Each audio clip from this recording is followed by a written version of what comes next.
Managing your loan portfolio with spreadsheets might have worked when things were simple, but if you're still relying on Excel today, it could be holding your business back. Here are 5 signs it's time to switch to dedicated loan software. First, if you're constantly fixing data errors or discovering costly mistakes, your tools are working against you.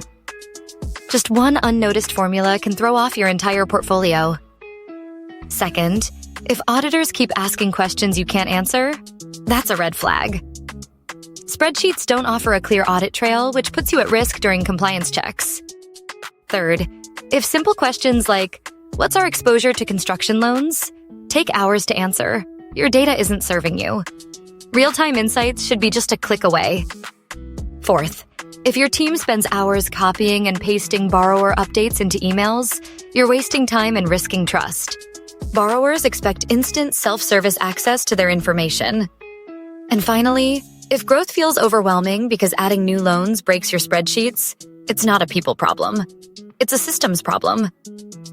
Bryt Software is built to solve all these challenges, from automated calculations to real-time dashboards and scalable solutions. Visit brytsoftware.com to learn more, or schedule a free demo to see Bryt in action.